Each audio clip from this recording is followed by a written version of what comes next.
Right away in the west of Ireland lies a tiny hamlet called Creighton. Far around it there spreads a waste of bleak and totally inhospitable country, bare and unpeopled. Yet in spite of its desolation, my friend Tonneson and I had elected to spend our vacation there. He had stumbled on the place the year previously during a walking tour and discovered the possibilities for the angler in a small, unnamed river. It was early evening when we arrived. It had taken us all day to journey the 40 miles from the railway station at Ardryan over some of the roughest tracks imaginable. Having put up our tent, we dismissed our driver, telling him to come for us at the end of a fortnight. We had brought sufficient provisions to last us, and water we could get from the stream. Tonneson had got our small oil stove lit, so I took the kettle and walked down to the river. On the way back, I passed a small group of village people. I asked them, casually, about the fishing, but instead of answering, they just stared at me. Then one of the men said something rapidly, in what I guessed to be pure Irish. It was evident that the inhabitants of these few huts in the wilderness did not know a word of English. So, with a smile and a nod, I left them, and the little crowd smiled and nodded in return, though their faces betrayed puzzlement. Next morning, we rose early and went for a swim. Then, after breakfast, we roused out our fishing tackle and strode off in the direction my friend had explored on his previous visit. During the day, we fished happily, working steadily upstream, and by evening we had one of the prettiest creels of fish that I had seen for a long while. Thus we spent several days, having splendid sport and first-rate appetites to do justice upon our prey. It was the Sunday after we arrived that we made a great discovery. Hitherto, we had always gone upstream. On that day, however, we laid aside our rods and set out for a ramble in the opposite direction. The day was warm, and we trudged along, chatting on this and that matter. And then, without any warning whatsoever, the river we had followed so confidently came to an abrupt end, vanishing into the earth. Tonneson and I stared in amazement. "Let's go on a bit," he said. "It may reappear." Presently, we came out onto the top of a high, boulder-strewn bank, from which we looked down into a wilderness of bushes and trees. From the centre of the wooded lowland there rose a great haze-like spray. "There must be a waterfall," said Tonneson. Down the sloping bank we made our way, and entered among the wilderness. The bushes were matted, and the trees overhung us, but here and there one could trace signs of a long-departed cultivation. It came to me that we were making our way through a great and ancient garden. But what a wild place it was now, so dismal and sombre. And there had grown upon our ears a distant, droning roar. Steadily, the roaring grew louder and nearer, until it appeared, as I remarked to Tonneson, almost to come from under our feet.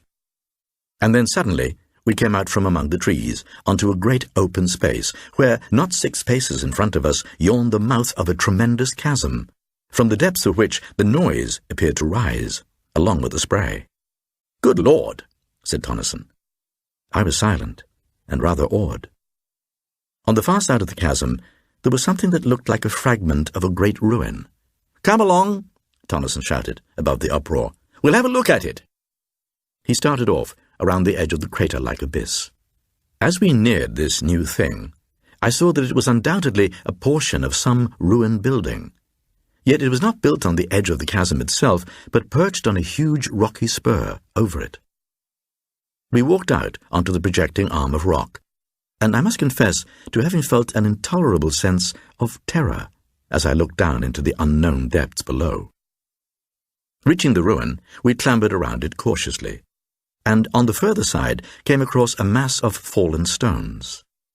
The ruin itself seemed to be a portion of the outer wall of some prodigious structure, it was so substantially built. Yet, where was the rest of whatever there had been? I saw that Tonneson was standing within a small excavation that he had made among the debris. He was brushing dirt from what looked like a book, much dilapidated. He handed his prize to me, telling me to put it in my satchel. This I did, first, however, running the pages through my fingers, and noting that they were filled with a neat, old-fashioned writing, which was quite legible, save one portion that was muddied and crumpled. Having put the volume away safely, I gave Tonneson a hand with the self-imposed excavating. Yet though we put in over an hour's hard work, we came up with nothing more than some fragments of broken wood. And so we went back once more to the safety of the land. We made a complete tour of the tremendous chasm, which we were able to observe was an almost perfect circle, save for where the ruin-crowned rock jutted out.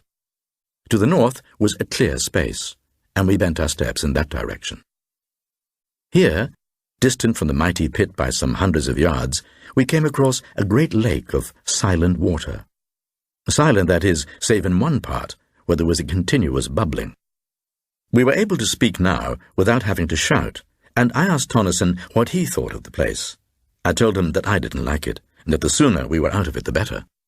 He nodded. And then suddenly there came a strange wailing noise out of the wood on our left, and then silence. "Let's get out of here," said Tonneson, and he turned back the way we had come. He said nothing further, but kept on steadily. We were among the trees now, and I glanced round, nervously, but saw nothing. Yet I had a horrible feeling that we were not alone, and I kept so close to Tonneson that twice I kicked his heels. A minute, and then another, and then we came out at last upon the bare rockiness of the countryside. Once, as we moved away, there seemed to come again a distant sound of wailing, and I told myself that it was the wind. Yet the evening was breathless. After supper that night, I took the manuscript from my satchel. As we could not both read from it at the same time, Tonneson suggested that I should read it out loud. So there, seated in the opening of our tent, I began the strange tale of the house on the borderland.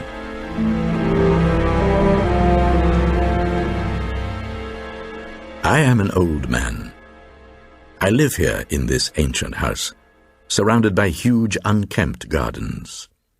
The peasantry who inhabit the wilderness beyond say that I am mad. I have nothing to do with them. I live here alone with my old sister, who is my housekeeper. I have one friend, a dog. Yes, I would sooner have old Pepper than the rest of creation together. I have decided to start a kind of diary. For a couple of centuries, this house has had a reputation, a bad one, and until I bought it, for more than 80 years, no one had lived here. I am not superstitious, but I have ceased to deny that things happen in this house, things that I cannot explain, and therefore I must needs ease my mind by writing down an account of them. Though, should my diary ever be read when I am gone, the readers will be more convinced that I was mad. This house, how ancient it is. Though its age strikes one less perhaps than its structure, little curved towers and pinnacles with outlines suggestive of leaping flames predominate, while the body of the building is in the form of a circle. I have heard that there are old stories told amongst the country people to the effect that the devil built the place. However, that is as may be. I must have been here some 10 years before I saw any real manifestations of the so-called supernatural. It was after midnight on the 21st day of January. I was reading in my study. Pepper lay sleeping near my chair. Suddenly, without warning, the flames of the 2 candles went low and then shone with a ghastly green effulgence. Down on the floor, I heard a frightened whimper as Pepper cowered under my dressing gown. Pepper, usually as brave as a lion. And then away in the far end of the huge old-fashioned room, I became conscious of a faint glow. Steadily it grew, filling the room with gleams of quivering green light. Then they sank quickly and changed into deep, sombre crimson. The light came from the end wall. Then, as it grew duller, I was aware all at once that instead of looking at the redness, I was staring through it, and through the wall beyond. Gradually I realized that I was looking out onto a vast plain, lit with the same gloomy twilight that pervaded the room. The immensity of this plain scarcely can be conceived. In no part could I perceive its confines. Suddenly, I became conscious that I was no longer in the chair. Instead, I seemed to be hovering above it and looking down on a dim something, huddled and silent. In a little while, a cold blast struck me, and I was outside in the night, floating up through the darkness. I looked to my right and left, and saw the intolerable blackness of the night pierced by remote gleams of fire. Onwards, outwards I drove. Once I glanced behind and saw the earth, a small crescent of blue light, receding away to my left. A great while seemed to pass over me, and now I could nowhere see anything. I had passed beyond the stars and plunged into blackness. I became filled with fear and despair. Where was I going? Even as the thoughts formed, there grew against the blackness that wrapped me a faint tinge of blood. Slowly, the distant redness became plainer and larger, and presently I found I was descending upon it, and soon I sank into a great sea of sullen, red-hued clouds. Slowly I emerged from these, and there below me I saw the stupendous plain that I had seen from my room in this house that stands upon the borders of the silences. Nowhere could I descry any signs of life, not even the ruins of some ancient habitation. Gradually, I found that I was being borne forward, floating across the flat waste. Yet it was a great time before I perceived any signs of the place towards which I was being conveyed. At first, I saw it far ahead, like a long hillock on the surface of the plain. But as I drew nearer, I perceived that I had been mistaken. I made out now a great chain of mountains, whose distant peaks towered up into the red gloom. And after a time, I approached a vast rift opening out into the mountains. Through this I was borne, moving at no great speed. On either side of me, huge walls of rock-like substance rose sheer. For a while, I went on steadily, and then suddenly I was at the exit of the chasm, staring out upon an enormous amphitheatre of mountains. Yet of the mountains and the grandeur of the place I recked nothing, for I was confounded with amazement to behold, at a distance of several miles, and occupying the centre of the arena, a stupendous structure, built apparently of green jade. Yet in itself, it was not the discovery of the building that had so astonished me, but the fact that in no particular, save in colour and its enormous size, did the lonely structure vary from this house in which I live. I could scarcely believe what I saw. What does it mean? The arena appeared a perfect circle, the house, as I have mentioned, standing in the centre. I glanced upwards at the slopes of the circling mountains. How silent they were. And then as I peered, a new terror came to me, for away up among the dim peaks to my right, I had descried a vast shape of blackness, giant-like. It had an enormous ass-like head with gigantic ears. But then my gaze sprang from it to something higher up among the crags. For a long minute I gazed, fearfully.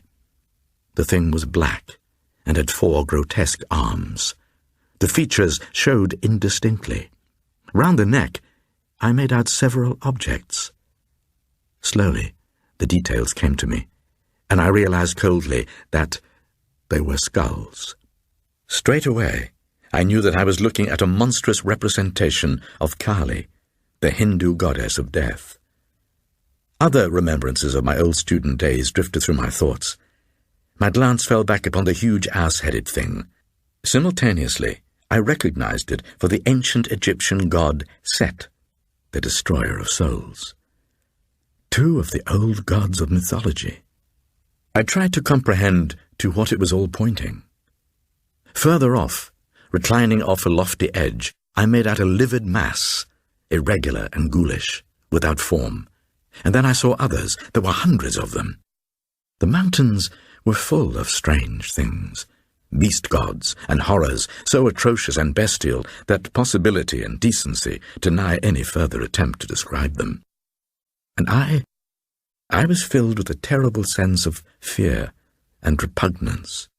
Yet in spite of this, I wondered exceedingly, was there, after all, something in the old heathen worship? But then, in the midst of my musings, something happened.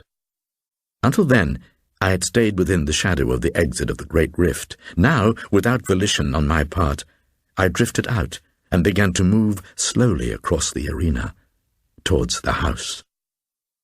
All around was spread the stark loneliness of the place, and the unbroken silence. Steadily, I neared the great building. Then, all at once, something came round one of the huge buttresses of the house. It was a gigantic thing, and moved with a curious lope, going almost upright, in the manner of a man. It was quite unclothed, and had a remarkable, luminous appearance. Yet it was the face that attracted and frightened me the most. It was the face of a swine. Silently, I watched this horrible creature. It was making its way cumbrously round the building, stopping at each window to peer in and shake the bars, with which, as in this house, they were protected. Evidently, it was searching for an ingress into the house. I had now come to within less than a quarter of a mile of the great structure, and still I was compelled forward. Abruptly, the thing turned and gazed in my direction. It opened its mouth, and for the first time the stillness of that abominable place was broken by a deep, booming note. Then, immediately, I became aware that it was coming towards me, swiftly and silently. In an instant, it had covered half the distance that lay between, and still I was borne helplessly to meet it. Only 100 yards, and the brutish ferocity of the giant face numbed me with a feeling of unmitigated horror. But then, in the very moment of my despair, I became conscious that I was looking down upon the arena, from a rapidly increasing height. I was rising. Beneath me, the foul swine creature had gone down on all fours and was snuffing and rooting at the surface of the arena.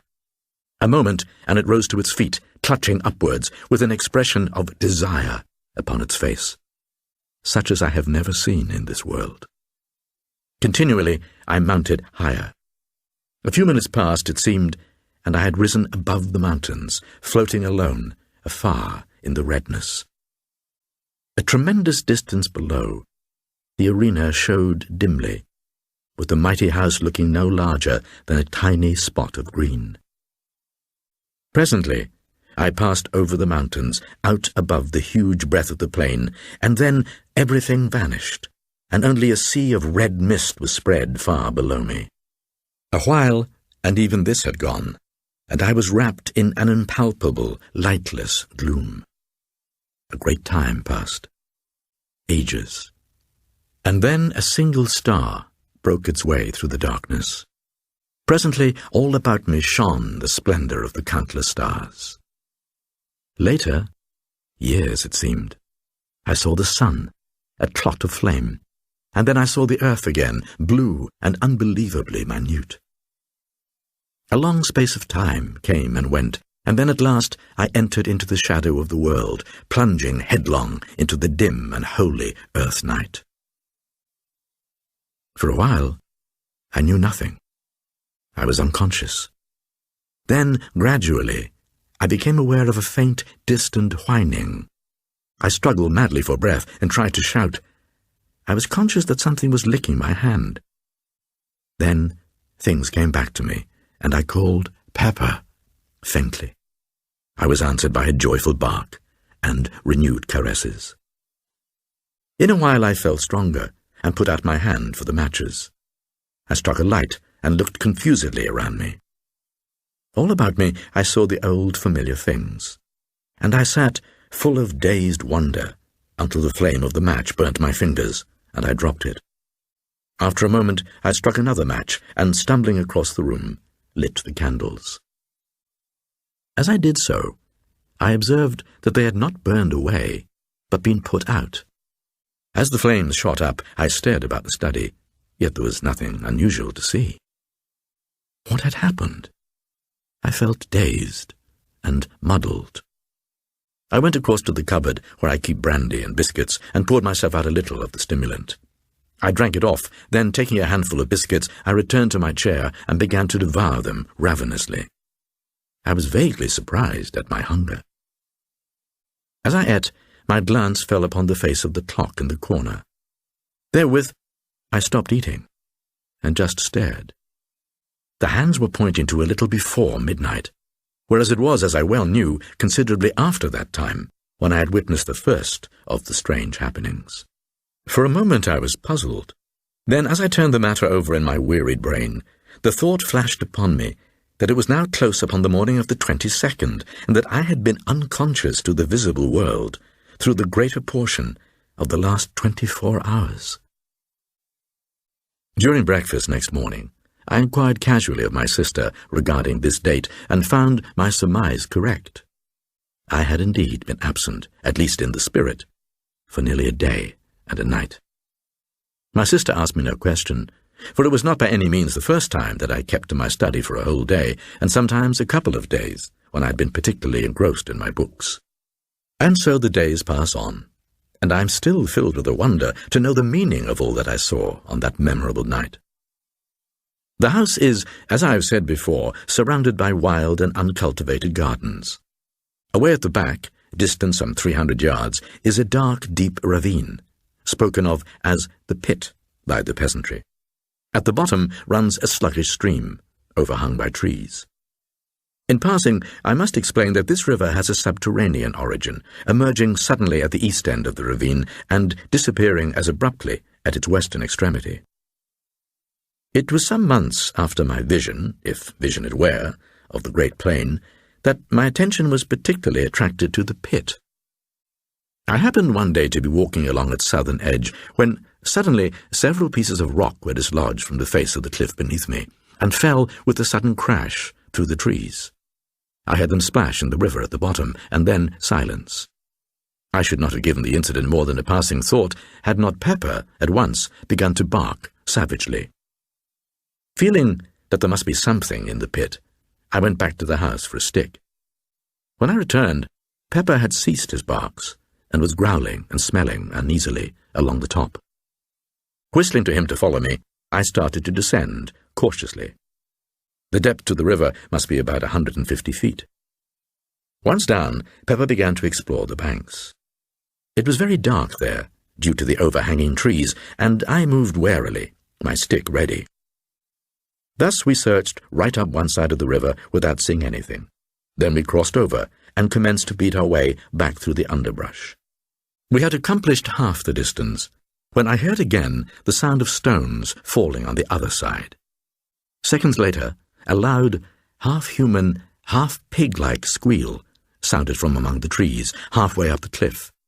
It was answered by a similar note from the bottom of the pit. At this, Pepper gave a short bark and, springing across the river, disappeared into the bushes. Immediately afterwards, I heard his barks increase in depth and number, and in between there sounded a noise of confused jabbering. This ceased, as there rose a semi-human yell of agony, and then Pepper gave a howl of pain and came running out. As he reached me, I saw that he was bleeding from what appeared to be a great claw wound in his side. Seeing Pepper thus mutilated, a feeling of anger seized me, and whirling my staff, I sprang across and into the bushes. As I forced my way through, I thought I heard a sound of breathing. Next instant, I had burst into a clear space, just in time to see something, livid white in colour, disappear ahead of me. With a shout, I ran towards it, but though I struck and probed among the bushes with my stick, I neither saw nor heard anything further, and so returned to Pepper. There, after bathing his wound in the river, we retreated up the ravine and into the daylight again.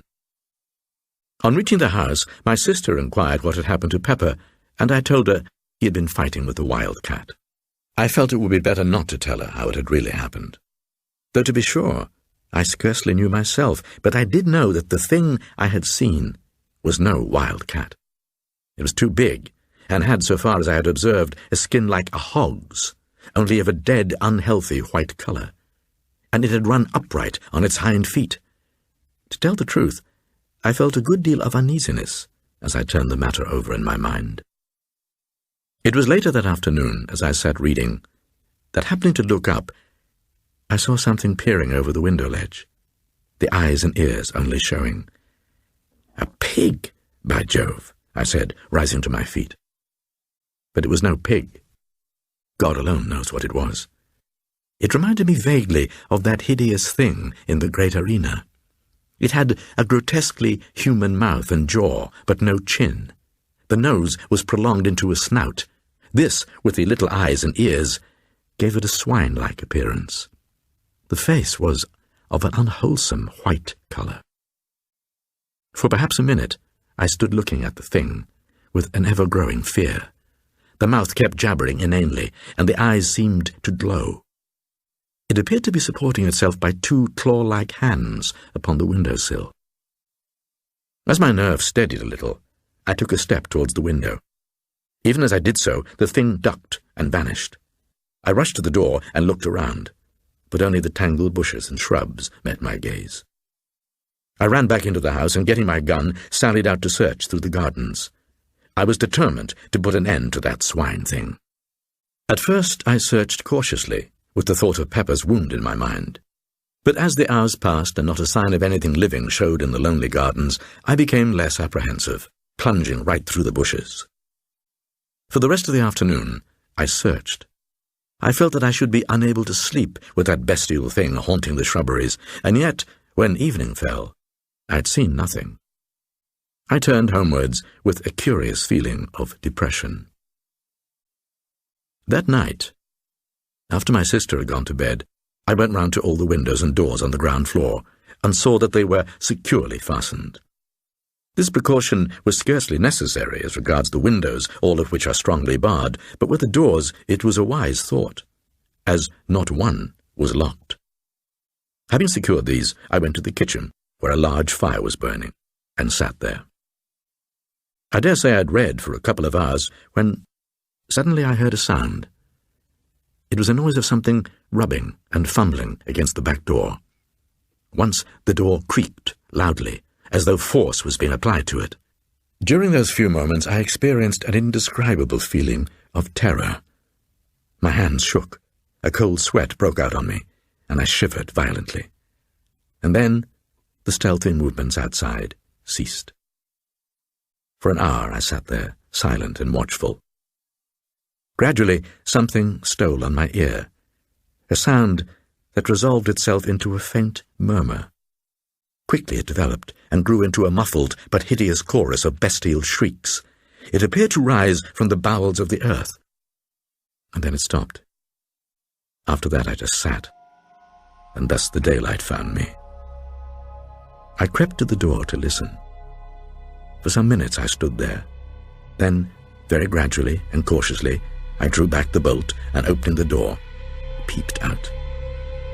My caution was unneeded. Nothing was to be seen, save the grey vista of dreary, tangled bushes and trees extending to the distant plantation. With a shiver, I closed the door and made my way up to bed.